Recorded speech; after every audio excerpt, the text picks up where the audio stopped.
So for the newcomers among us this morning, each month I take a theme for the month. And for the first Sunday and the second Sunday, I develop that theme. And then the third Sunday, I do a recap and open it up to Q&A. So for the month of February, I've been dealing with the notion of time and the illusions of time. So for today's reading, I just harvested some passages from the Hebrew and Christian scriptures that talk about time.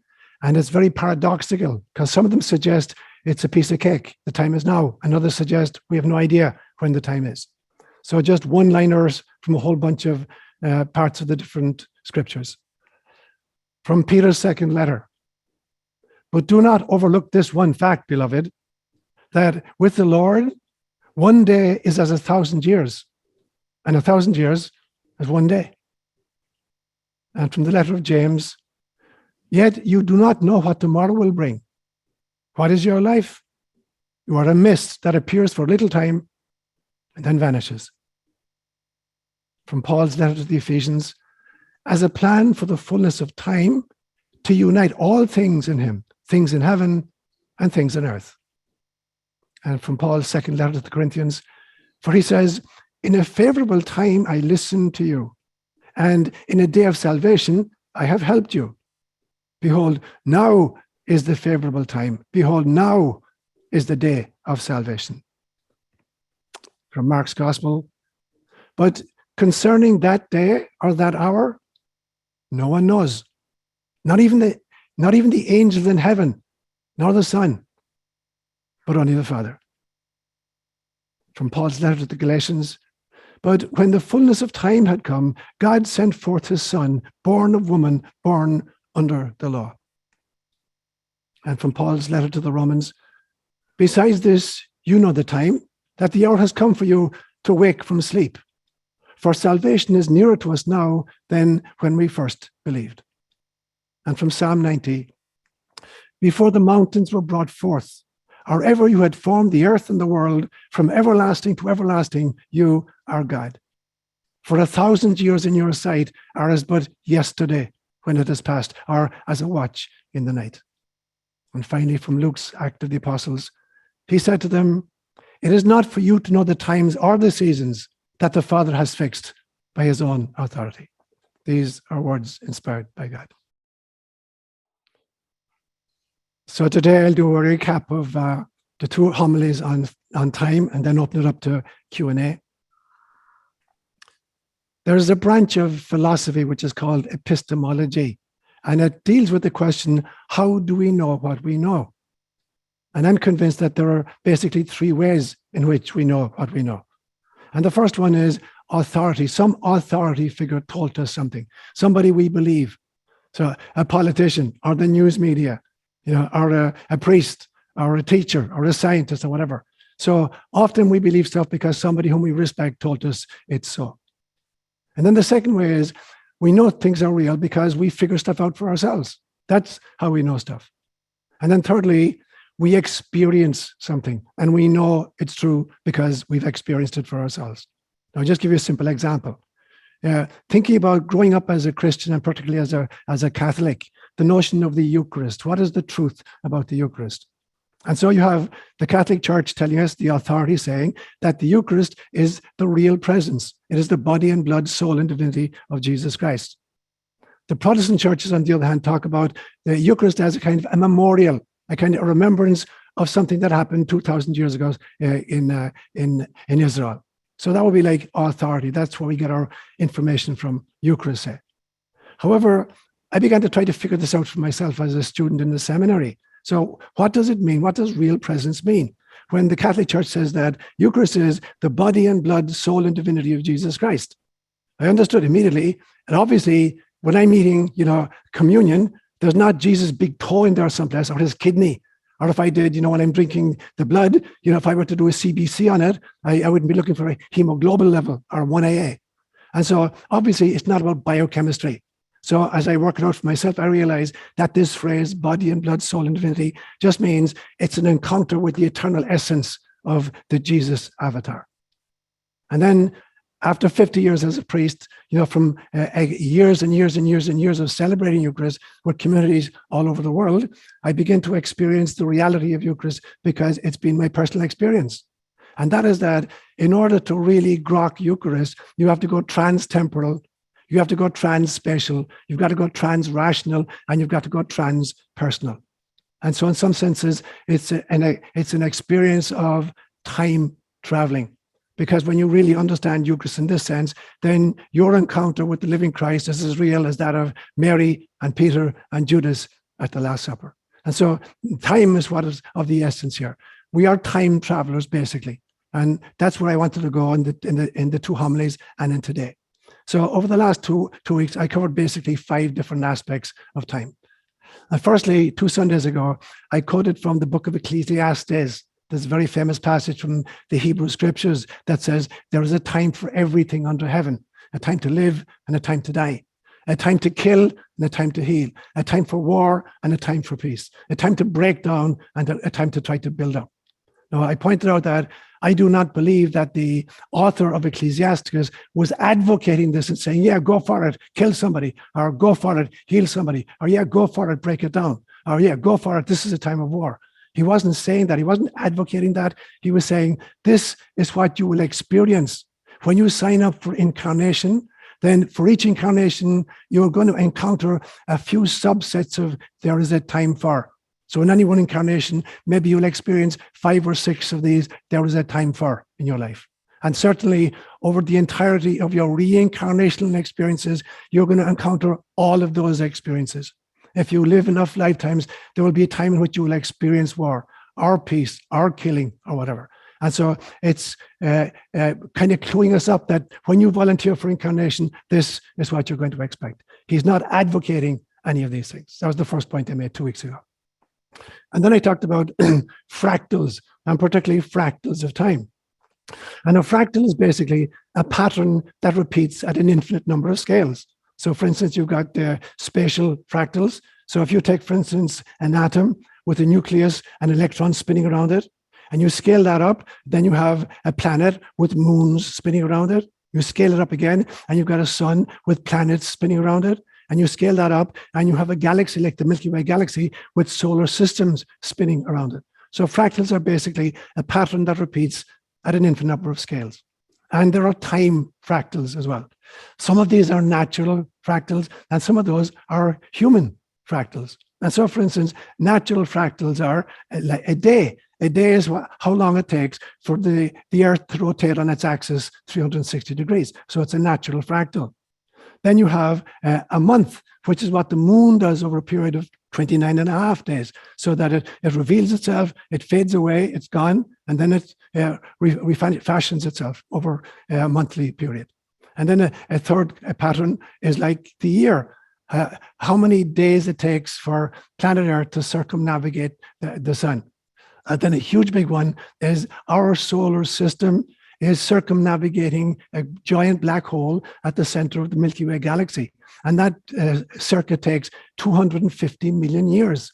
And it's not just that we're going around on the plane of the ecliptic, like it's circling on a tabletop. It's bobbing and weaving as it goes, like a horse, when you go to a circus and you're on the carousel and you put your child up in the horse and the horse is bobbing up and down as it's going round and round and round, which means that it's encountering very, very different elements of our galaxy in the process, which have a huge effect on human evolution and human experience. So these would be kind of natural fractals of time. And then there are man-made fractals of time that are totally made up. And there's no reason why there should be. So for instance, let's say seconds and minutes and hours. They're totally made up. They don't exist in reality. We make them up. A week is totally made up. A week consists of 7 days. Why don't we just say a week should be 10 days? We decided on a 7-day week. Or the notion of, decades or centuries or millennia. These are totally made up entities. Why isn't 111 years more important than 100 years? Or why isn't 1,500 years more important than a millennium? So these are fractals that are just made up of human beings. That was the second point I made. I then went on to talk about the notion of parallel timelines, in which I believe that souls play many simultaneous roles, in different places at the same time. And I gave the kind of the metaphor for Seán Penn, one of my favorite actors. Seán Penn has taken part in lots of different movies. And if I were to kind of put on a Seán Penn Day in the Bay Area and to persuade 10 different movie theaters to show a different movie of Seán Penn, beginning at 10 o'clock on a Sunday morning. Now, two of these famous movies are Dead Man Walking, in which Seán Penn is playing the role of Matthew, who's a vicious killer.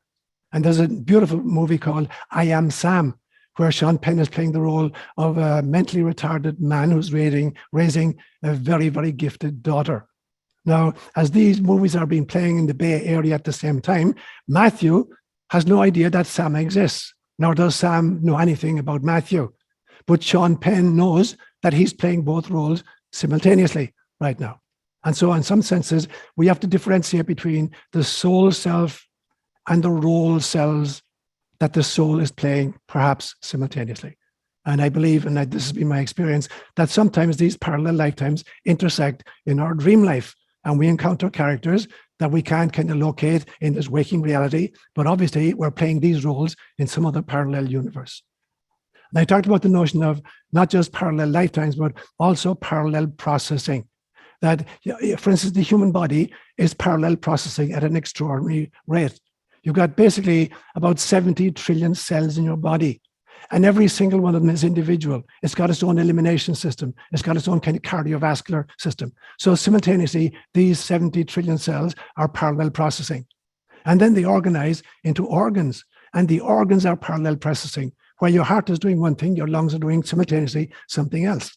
And these subsets of organs, like the cardiovascular system or the endocrine system, are operating simultaneously. And while all of this is happening, you could be standing at the kitchen sink, washing dishes, singing, and growing a baby in your womb, and thinking about the dinner and being emotional about a movie you just saw last night. So this is what I mean by parallel processing. And if anybody does parallel processing, well, it is Pachamama or Gaia. So Gaia is constantly parallel processing. Gaia is the womb in which radically different species are living and evolving at different paces at the same time. So God is this extraordinary juggler. The fourth point I talked about then, I wanted to look at incarnation particularly, and the constraints that incarnation imposes upon us. And I believe that incarnation imposes 4 very significant limitations on the soul. And the first one is a spatial limitation. So we who are cosmic beings who literally, reside in the infinity of the universes, we're now confined to these tiny little spacesuits. A little baby of 6 or 7 pounds in utero, or a grown person of 150 pounds or whatever. So we're confined into these tiny little spacesuits. Yeah. The second thing is, the brain itself is an extraordinary kind of limiting mechanism, because the brain is just basically an antenna. It's like it receives and it transmits electromagnetic activity from outside. But the brain is not creating consciousness any more than your TV set created the Super Bowl last Sunday. It's simply a receiver and a transmitter of electromagnetic activity. And so the brain actually, it does not create consciousness, it filters consciousness, it reduces. It's like a faucet that has to be turned down, because of the extraordinary amount of physical and interdimensional data to which we're subject. If all of the pasts and all of the futures were kind of telescoped down to a now, the human brain would explode. So what we have to do is it's like a mother feeding a little 6-month-old baby who's sitting on a high chair and has a bowl in front of him. She has to break up his food into tiny little pieces in order to feed to the child. And so that's what time is like. So time is the bite-sized pieces that God breaks up in order to feed incarnated beings with interdimensional data. I went on to the fourth great limitation of incarnation that I believe. So it's space, it's time, it's the brain, and it's amnesia. Once we incarnate, we're subject to 2 very, very significant forms of amnesia. Firstly, we forget who we are. We have a problem with our self-identification. We identify with the role self instead of the soul self. So we think we are our egos.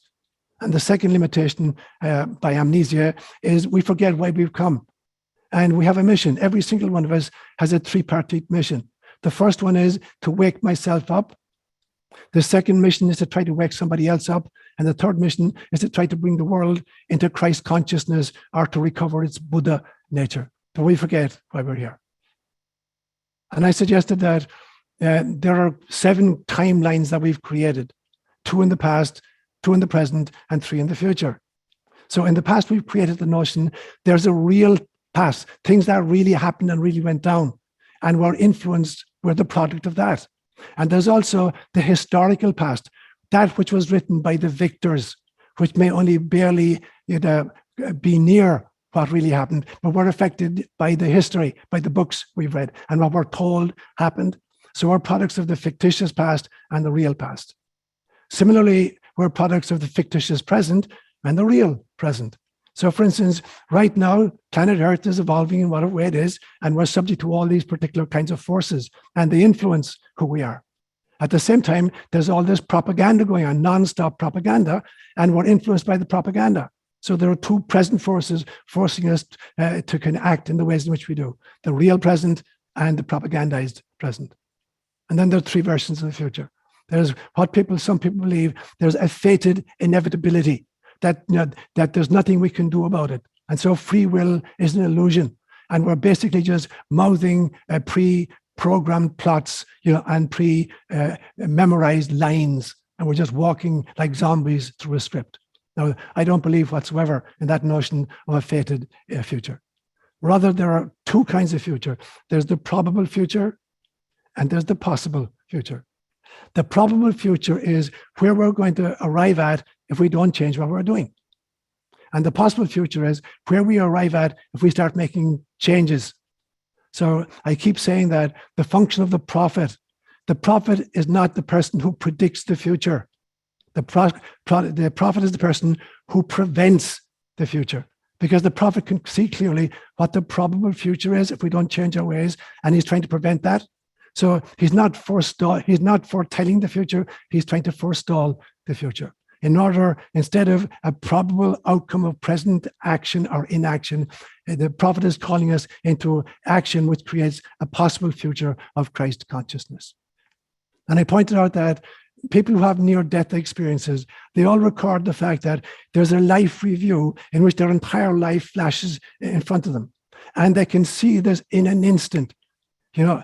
Everything is present in the now.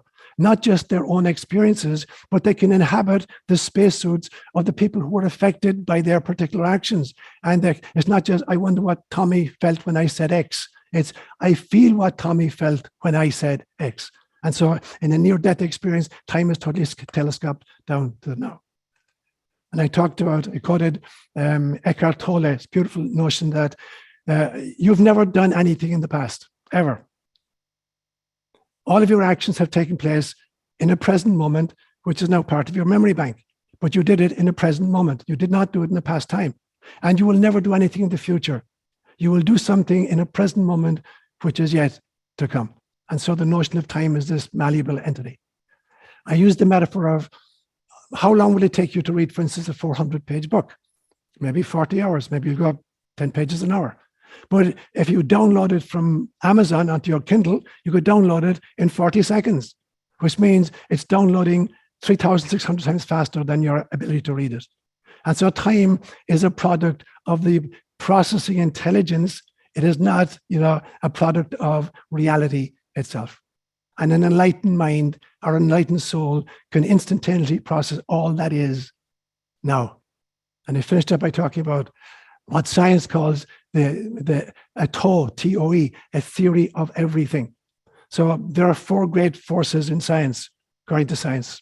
There is the strong nuclear force, the weak nuclear force, gravity, and electromagnetism. And they've never been able to combine all 4 into a single theory of everything. And the reason, in my opinion, is because it's a materialistic version of science. There will never be a theory of everything unless we factor in consciousness as the main ingredient. But it's very difficult to get a definition of consciousness. Science calls it the big problem. Philosophers can't do it. Theologians can't do it. So I had a shot at it myself about 2 weeks ago. Before I go to sleep at night, I try to seed my dreams. I raise a question and I ask, God, the avatars, whatever, give me a dream that addresses this issue. And I wanted to know, what is conscious? Give me a succinct definition of consciousness. And right in the middle of the night, I got this download. Consciousness is source-saturated self-awareness.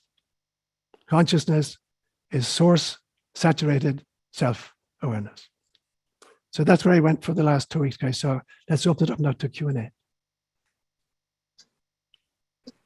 I was wondering, if the ego gets tired and it creates time, then if we're living through our soul self, how do we organize our incarnation so that we're not overworked?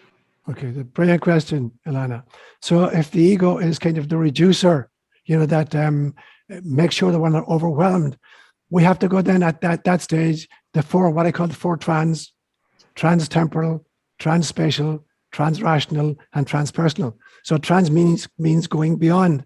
And so we have to go beyond the notion of time, firstly, conceptually, realizing that we're locked into a mechanism that is holding us down. So we have to be prepared to go, to travel outside of the time constraint. Secondly, the spatial one, I can't identify anymore with my physicality. The Hindu notion says that there are 7 different levels of body.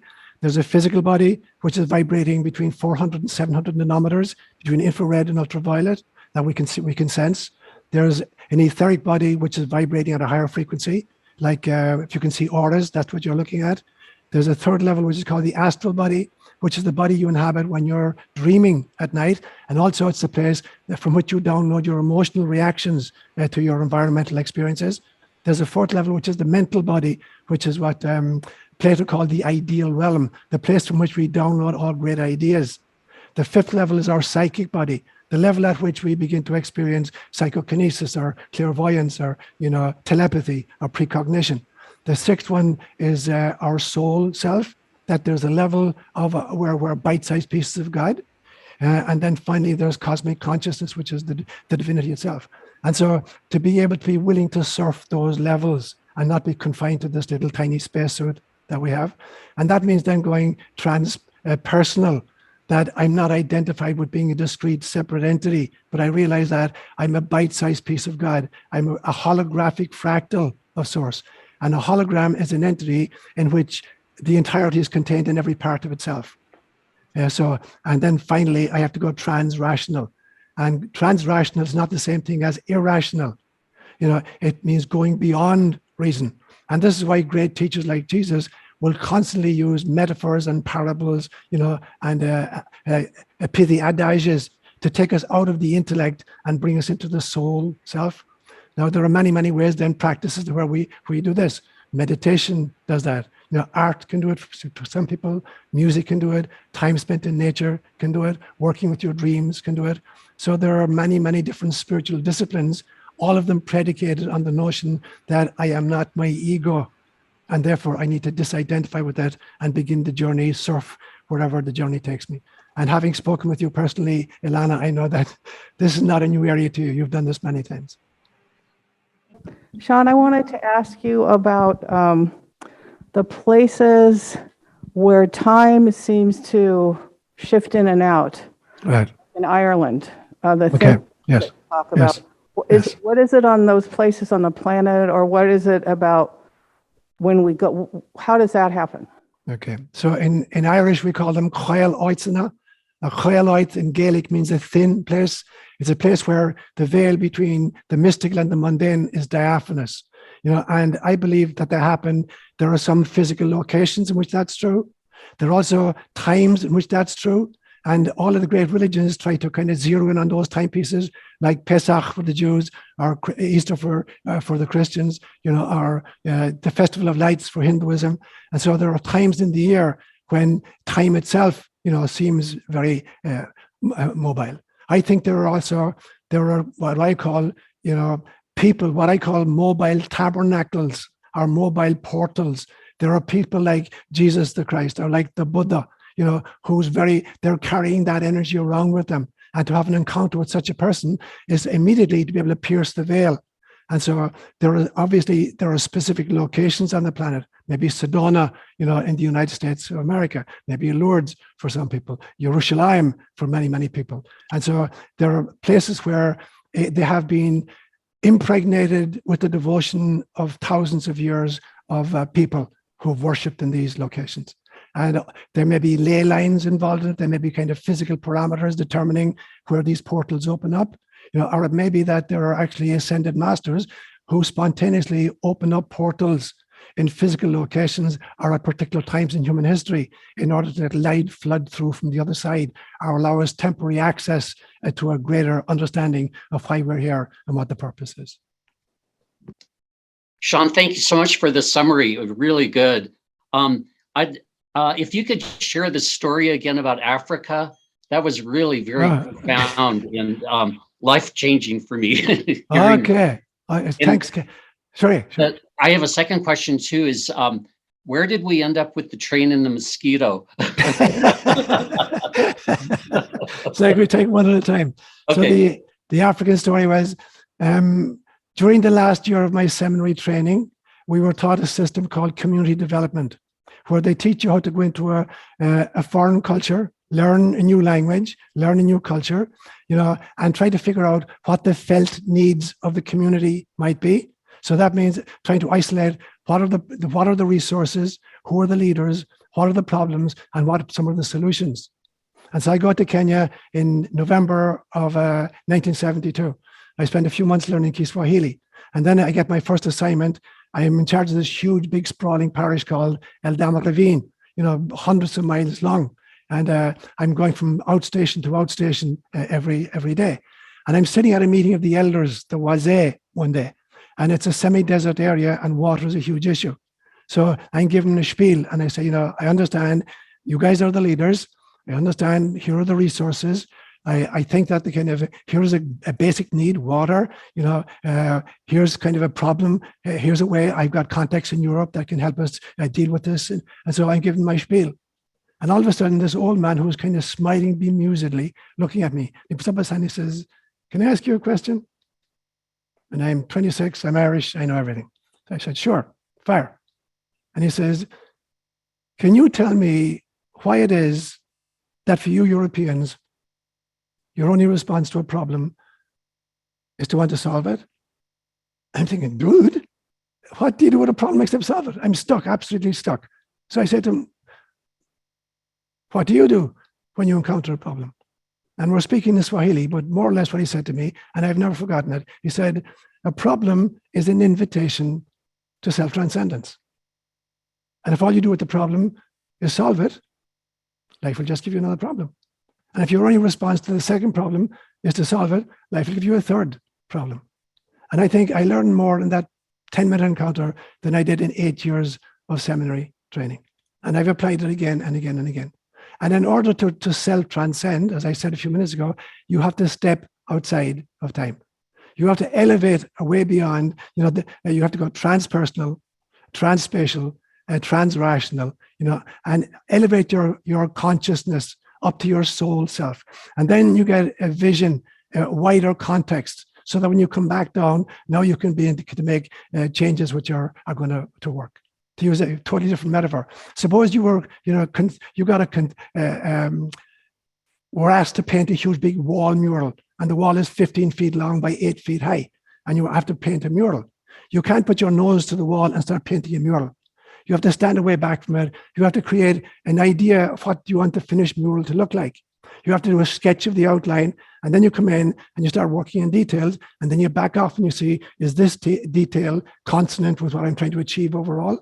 And that's what it means to go transrational and trans-temporal. And that's what the old man in Kenya was trying to tell me. If all you do is put your nose to the wall and try to paint a mural, you're going to make a mess of it. You have to stand back, transcend, and then you get some idea. When you move in, you can attend to the details. And the second question you asked was about the the mosquito and the train. I used that, for those who didn't hear it, when I was studying physics in college. The professor offered this conundrum. He said, there's this huge big locomotive, 1,000 tons barreling along the tracks, from east to west at 80 miles an hour. And in the opposite direction is a little mosquito traveling from west to east at 1 mile an hour, and they crash.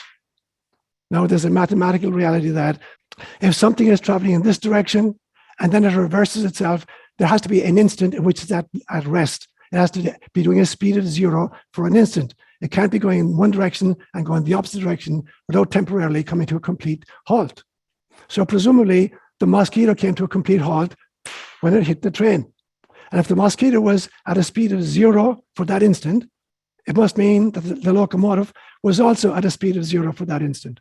So the mosquito stopped the train. So that was the conundrum. Now, I used it to show the kind of the paradoxical nature of time. Now, in order to understand that scientifically, mathematically, and from a physical point of view, there's a few very, very different parameters going on. It would take a lot of time for me to explain it in much more detail. But for instance, there's a cushion of air that's traveling in front of the train. So it's like if you throw a rubber ball against a wall, the ball goes forward, stops for an instant, and then comes back. But it's stopping because it's bending. The rubber is bending back into itself. And so the air current is doing some of the same thing. So it's allowing the mosquito to decelerate at an extraordinary rate, and then reverse itself because of the cushion of air. And so there are different frames, physical frames and mathematical frames involved there. But I was usually just to point up the paradox of time. So science had to come up with creating Planck lengths and Planck constants, the shortest possible measure of time and the shortest possible measure of space, in order to account for the fact that the space is not smooth. Space actually is built of quanta. That's where we get quantum mechanics from. A quantum means a little package. So space is not flowing seamlessly like a water, and time is not flowing seamlessly. There are little packets of time that sequentially follow each other. But the package is so small, a quantum of time is 5.39 multiplied by 10 to the power of minus 44 seconds. That's how short it is. And that's the amount of time it takes light traveling through a vacuum to travel 1 Planck length, which is tiny as well. So that's kind of the mathematics behind it. But more importantly was the kind of the conundrum represented by time. You mentioned in a previous homily that time is a toy created by God for creation. Yes. Right. That said, waking up to the reality that you have emphasized before as life being a dream. Yes.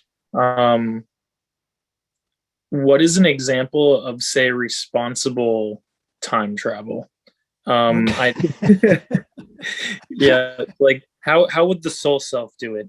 Because I can, as the role self, I can think of plenty of things that I would like to do as a time traveler, but I want the result to be good for all aspects of my being.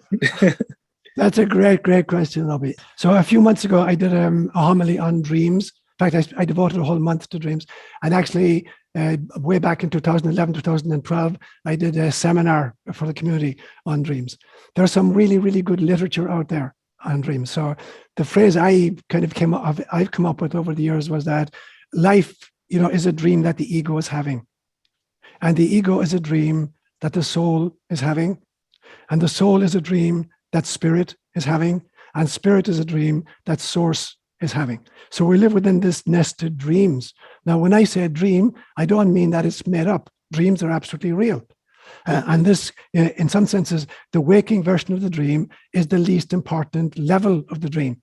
It's a level of the dream that's associated only with incarnation. And in that sense, it's the least important. Dreaming, in some senses, is a higher level of this dream hierarchy. And so paying attention to dreams is very important. Getting up to the soul level and identifying with the soul transcends even the dream. Now, as we're attempting that journey, it becomes very, very important then to look at what is our agenda when we begin trying to manipulate with time travel. So some people will use, for instance, dreaming in order to have erotic experiences. And there's nothing wrong with that. So you can have the love of your life and the kind of the sexual encounter of your life in a dream state. Literally and physiologically, it'll react. And so if you want to spend your time in dream travel, having experiences of good wine or good sex or whatever, you can actually do it. But people who work with their dreams and their meditation at a deeper level begin to see, okay, that's satisfying at some level. You're now stepping through the 4 eras of Hindu time travel. Hinduism believes that there are 4 great eras in the incarnational cycles. The first one is, where we're fascinated by sensory, feedback.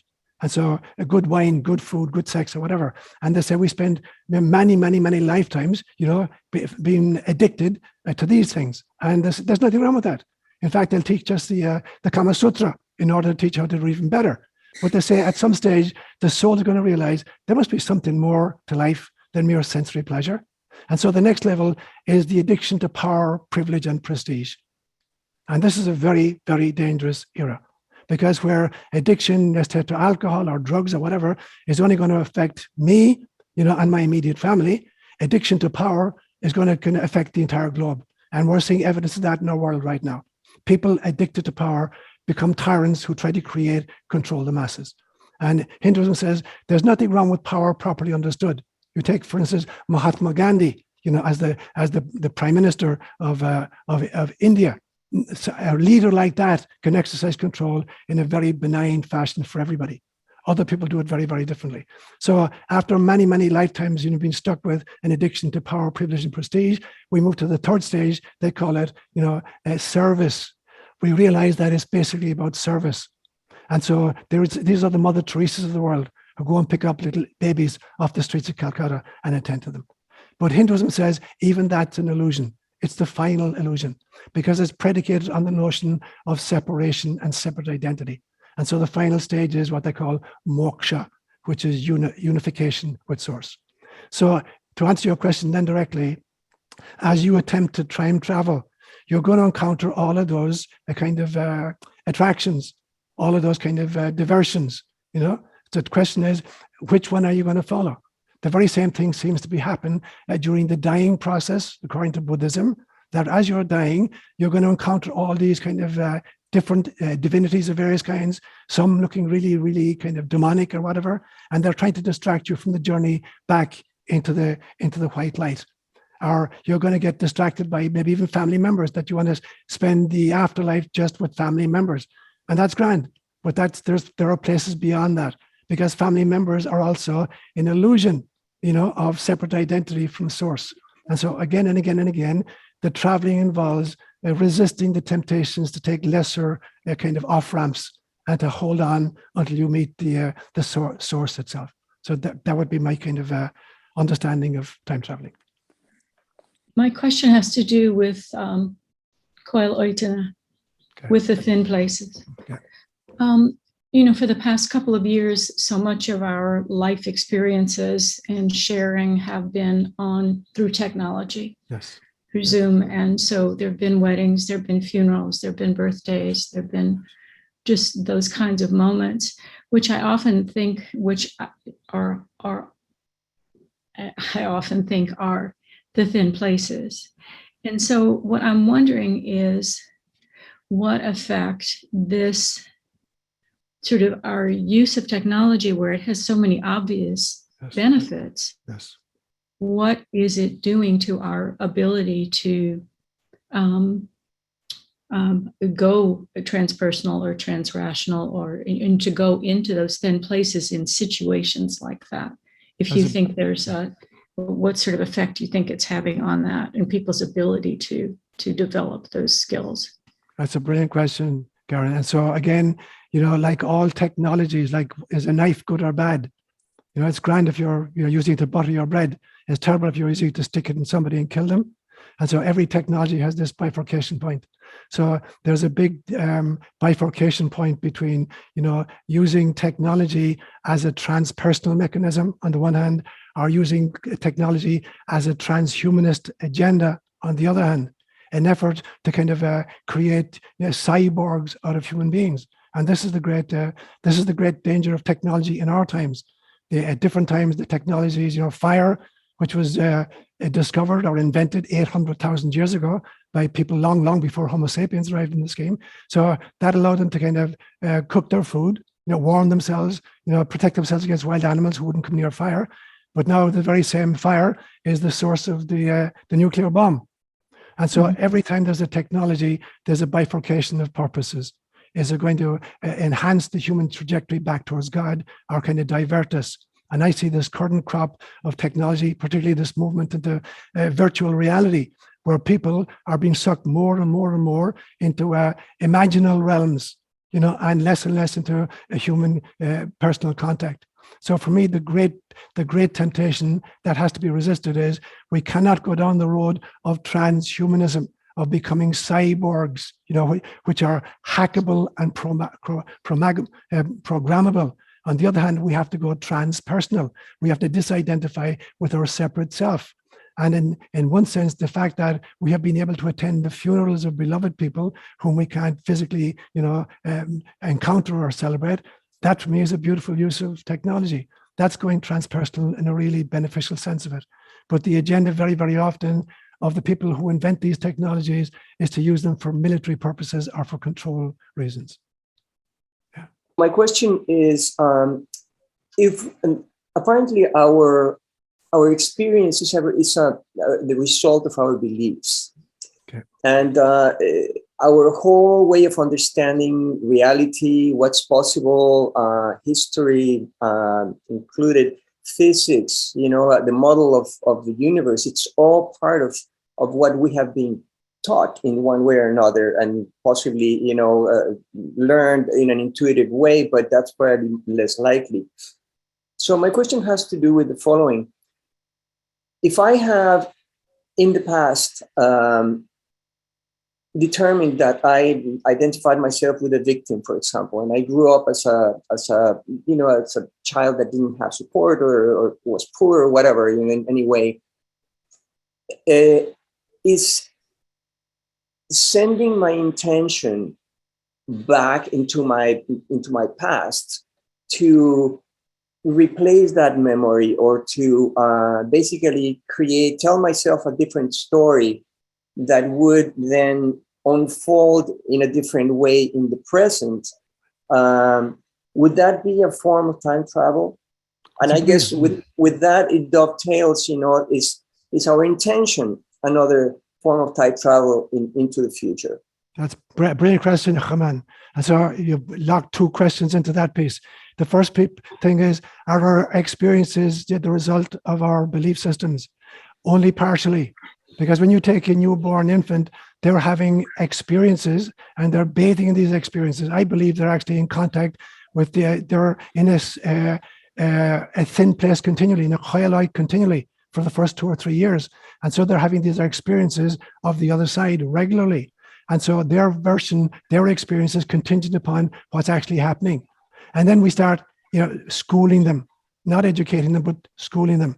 And we tell them that, their imagination is mere fantasy. And here's what you need to believe. So now we replace the freedom of their experiences with the doctrine of belief systems that we impose upon them.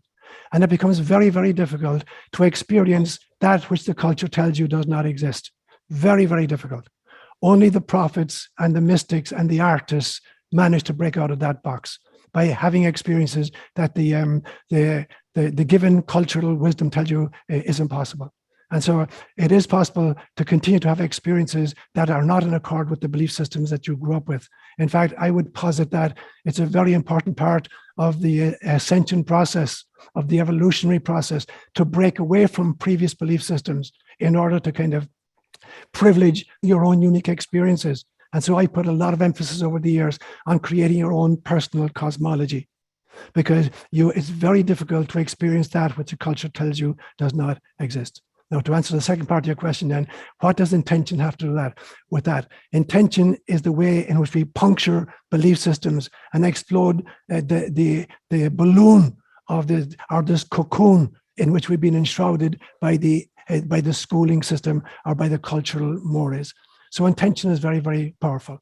And if intention is aided and abetted by meditation, our time spent in nature, our time with little children who are still not schooled at this stage, then you're opening yourself up to experiences beyond the veil. And so now your intentions are much more focused and they're much more realistic, because in some senses you have previous experiences on which to build subsequent kinds of intention. So yes, intention is hugely important. This whole thing of time is mind-blowing to me, but my hope has always been that all of us would be moving together, okay? And obviously, you know, that's not the way it's looking right now. And I guess my question is there going to be a bifurcation here, or will there be a sequestering of some sort in order to give time for all of us to come together? I guess that's my question. It's a great question, Patty. So I've been talking for a few years now about what I consider a trifurcation, not just a bifurcation, but a trifurcation. And I see us right in the middle of it. So at this stage, Homo sapiens sapiens is split into three groups, as I see it. The first group I call Homo Sociopathicus. And they're the oligarchy or the cabal who are taking control over our financial systems, our pharmaceutical industry, our healing, our education, you know, our political system. And these are people, in my opinion, out of whom compassion has been bred, in the way in which you breed an animal for particular characteristics, and over 2 or 3 generations, you can breed in a characteristic or breed out a characteristic. My opinion is that there are families on planet Earth out of whom, over several generations, compassion for others has been bred out. And they're the people I call Homo Sociopathicus, who are dedicated to war and to pillaging the resources of the planet. That's the first one. The second one is Homo Artificialis. And this is an effort on the part of Homo Sociopathicus to create cyborgs of the rest of us, those who survive, to create, you know, a transhuman robotic figure who can be programmed, you know, and hacked at will. That's the second stream. And the third stream is what I call Homo Spiritualis, people who are dedicated to love and compassion, and through their lifestyle and their interactions and their familiarity with the thin places are moving in the direction of ascension and of enlightenment. Now, it's not so much that, you know, there's going to be a division between the three and they're going to be sent to different planets, but there are different frequencies involved. And for instance, my understanding of the afterlife, you know, once we shuffle off these mortal coils, is that each soul returns to the frequency with which it's familiar, or which it's comfortable. It's not that there's a heaven and a hell where the good guys have said, come up there, and the bad guys are told, go to hell. It is not that. It is that there's a frequency that you're comfortable being around, and there's a frequency you're very uncomfortable being around. And if you're a Homo Sociopathicus dedicated to greed, you're very uncomfortable hanging around Jesus Christ or Mahatma Gandhi. You don't want to be around them. And if you're, you know, somebody who's dedicated to enlightenment, you don't want to be hanging around with the Hitlers of the world in an afterlife. And so we're drawn to the frequency with which we resonate. This is not a divine dictate that separates the sheep from the goats. That's simply a metaphor. It's a self-selecting process where you're going to gravitate to those with whom you have a lot in common. And you find that even in human company. You go to a party and you're gravitating to a particular person and you're trying to avoid somebody else in the other corner. The guys who are loud, you know, and drunk and whatever, you don't want to be around those. And there's somebody, you hear a very interesting conversation about, you know, reincarnation or quantum mechanics, and that's where you want to be. And so the trifurcation is about, you know, finding the frequency and the communities with whom we're in resonance. If we realize we have memories that are quote unquote stored in our brain that go all the way back, well, even to the womb, actually, if these memories are out of time or in time, because for a period of time, I did some work on healing my own memories. Yes. Going all the way back to being part of being born in Belfast when the Germans were bombing Belfast. Okay. And when I would hear an air raid siren, especially when I came here, it would bring back those memories. I was fearful. I didn't know why I was fearful or anything, but I got clammy and hot and cold and everything. So I went from there to taking a mental journey back to my father and mother and trying and understanding where they came from and where they were at that time and how their lives impacted the way they raised us. Right. And it was a tremendous journey for forgiveness. Right. Because of I realized that they did what they could do the best way they knew how in the situations and times they were in. So I'm just wondering if this memory trip that we take when we go back to our past, is this out of time or is it in? You've wrapped three great questions into one, Margaret. The first thing is, I do not believe that the brain stores memories. I believe that, the brain has an ability to recall stuff which is stored in the cloud. The brain does not have the physical capacity to store all of the memories you have. In the course of this mass, you will generate literally billions of experiences every hour of every day. There's no capacity in the physical brain to store that kind of information. There's a hippocampus, which has had the ability to kind of retrieve the facts of something. And there's the amygdala, which is the ability to retrieve the emotional kind of associations to a particular kind of a factoid. But they're stored in the cloud in some senses. You can call them the Akashic records if you're Hindu. So the brain doesn't have the capacity to store all that stuff, but it has the ability to try to retrieve and bring them back in. And when it does that, it somatizes many of these memories. These memories are actually built into the physiological and biochemical responses in reaction to the retrieval of those memories. And those memories, those psychosomatic indicators, can actually be handed on genetically from father to son and from mother to daughter. And so there's a very complex chain happening right here. So when you go back in memory, what you're doing then is you're accessing the Akashic records, which have had an influence on your own physiology. You've somatized some of these, but also you're accessing the realization that at every single second of your lifetime, there's the possibility of making choices between A and B. And you don't have to make a choice between A and B. You can choose both. And having chosen A, when you have a choice between C and D, you choose both. And having chosen B, when you have a choice between E and F, you choose both. So you built up all these extraordinary possible future lifetimes. And the question is then, in your memory, can you just select a different flow? If you imagine, for instance, one of my favorite examples is, if you look at a great big river like the Nile, and you look at the Nile Delta, where this extraordinary river that starts way up in the Sudan, and flows northwards down through Egypt and into the Mediterranean. And you look at the Nile Delta. So this river, which is this huge, big, monolithic version racing down the mountain tops, when it reaches a flat plain, it breaks up into thousands of little tributaries that enter the Mediterranean in different places. And that's called the Delta. And if you see an aerial photograph, you see all these tiny little rivulets that are coming from this great Nile River before they enter the Mediterranean. Now, in some senses, that's what time is like. Every time you're faced with a choice between A and B, you choose both.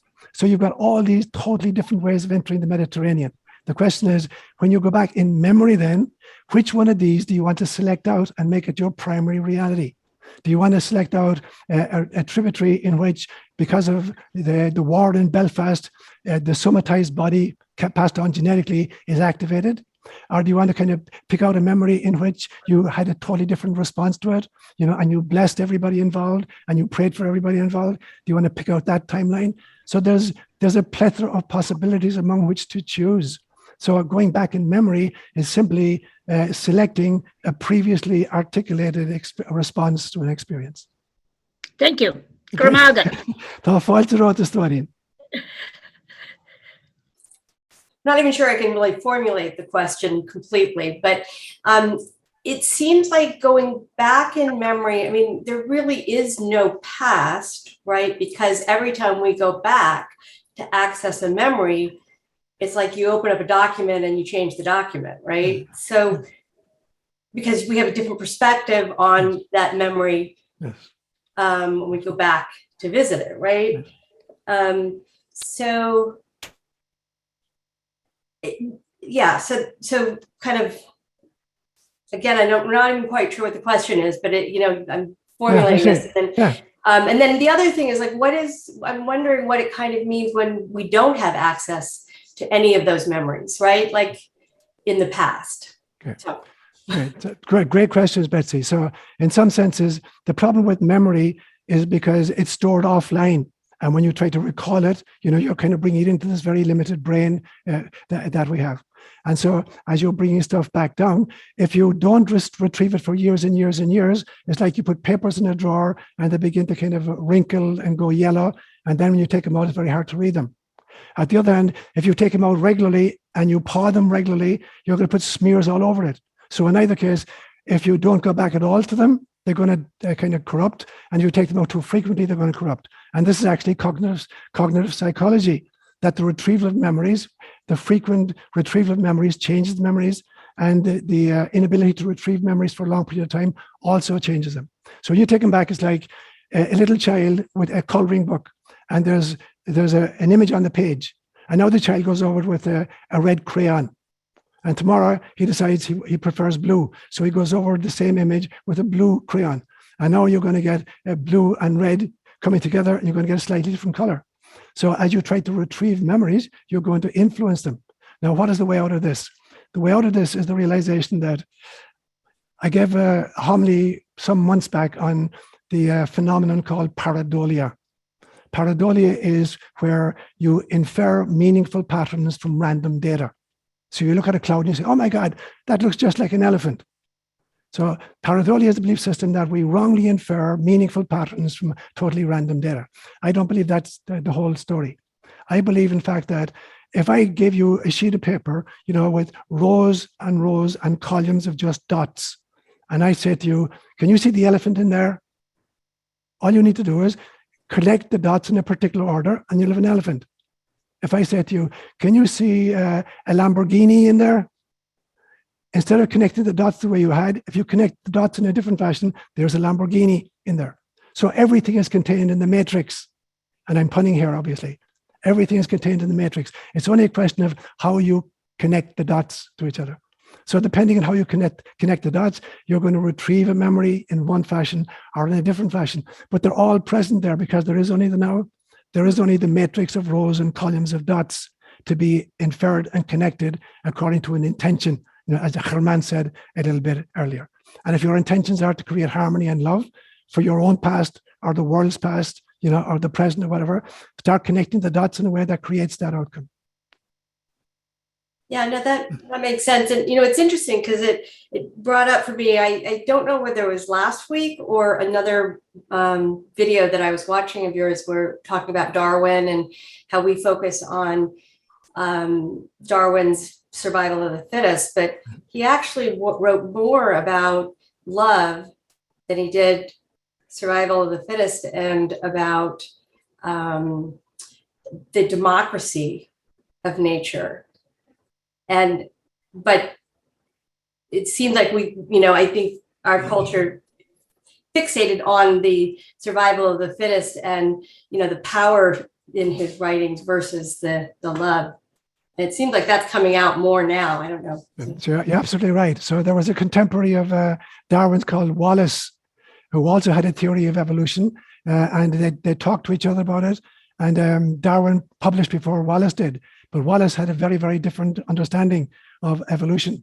And indeed, as you say, in subsequent writing, Darwin was leaning more towards, the importance of love and compassion.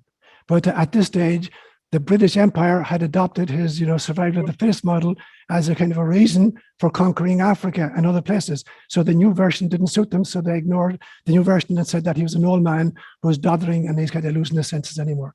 So again, you get the cabal using a particular version in order to orchestrate a particular outcome. You've probably answered this question in a previous homily, but I'm just wondering how you suggest we deal with the situation in the Ukraine, and maybe not to see it as a problem, but an opportunity for self-transcendence. I don't know. There are many ways of dealing with it. I just wonder how you suggest we look at that situation, with our prayers for it or whatever. Two things come to mind for me, Peter. The first reading we had today, where Jesus says, let he who is without sin cast the first stone. And so I'm looking at all of the great colonialist empires of the world and what they have done, including ourselves, the American empire. And so pointing fingers at one group and ignoring, for instance, what's happening in Canada, our neighbor to the north, and the tyranny that's been experienced by Canadians right now. So we're being very selective in what we're choosing to point out. That's my first response. And the second response is the realization that there has to be a kind of, when I look at Jesus, I see that 80% of the time he's focused on esoteric, theological thinking, trying to raise the consciousness of his audience. And 20% of the time he's confronting the iniquity, and the burdensome laws of the religious leaders of his time.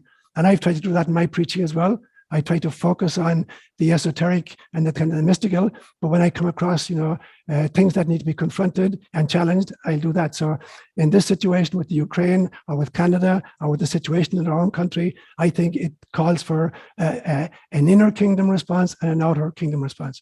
I've just written a new mission statement for the COJ in which I differentiate between the inner kingdom and the outer kingdom. Jesus said very famously, the kingdom of heaven is en massoi, a Greek term which means both within you and among you. So it's both an intrapsychic phenomenon and a sociological phenomenon. And our spirituality has to address both.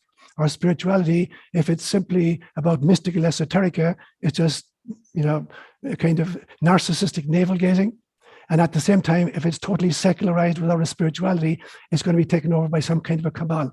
So walking on both feet, the inner kingdom of God and the outer kingdom, and measuring the steps appropriately.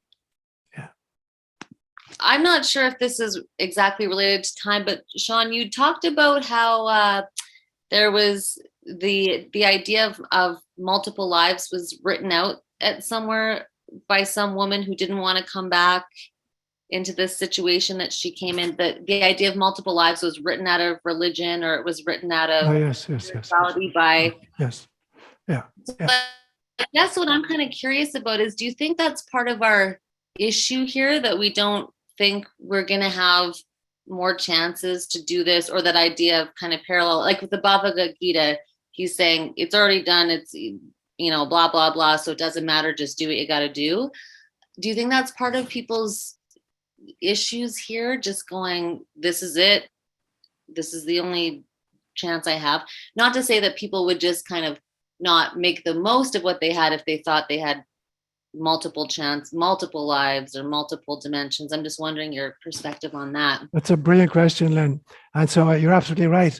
Reincarnation was totally acceptable in the Christian churches up to the year 551 AD at the Second Council of Constantinople, in which the empress at the time, a woman called Theodora, who had risen from the ranks, very, very kind of a ordinary person, to be the empress of the Byzantine Empire. And she couldn't accept that she might come back again as a slave girl in North Africa. So she couldn't. So she persuaded her husband to put pressure on the church fathers meeting at the Second Council of Constantinople in 551 to take reincarnation out of the picture. Now, and so they banned, one of the chief proponents of it was a church father in the 3rd century called Origen. So they banned all the writings of Origen. It wasn't even so much as they addressed reincarnation per se and threw it out. They threw out the writings of Origen and anathematized him. Now, however, Roman Catholicism kept on to the notion, a kind of subclave or in secret, with the notion of purgatory, some post-incarnational phase in which we continue to refine the soul. So it's basically the same notion, except it's not reincarnational. Now, what is the importance of reincarnation? In my thinking, it is the single biggest breaker of barriers between peoples, between genders, between races, between professions, between educational attainment, between professional abilities, between athletic abilities. If I know that I'm going to configure myself in another incarnation in a very, very different way from the way I have it now. So I'm male, I'm white, I'm Irish, I'm heterosexual, I'm Christian, and I'm a priest. In a future incarnation, I might decide I need to experience life as a Black African girl in North Africa, enslaved, in order to understand how would I learn to love in that configuration. I don't know of any other system which levels the playing field as quickly as an understanding of karma and reincarnation. And karma is not a punitive mechanism whereby we are punished in previous and subsequent lifetimes for sins we committed in previous ones. It's an educative system where we keep being asked by our mentors in between lifetimes, what do you want to learn that you haven't learned yet? And what is the best kind of configuration of circumstances?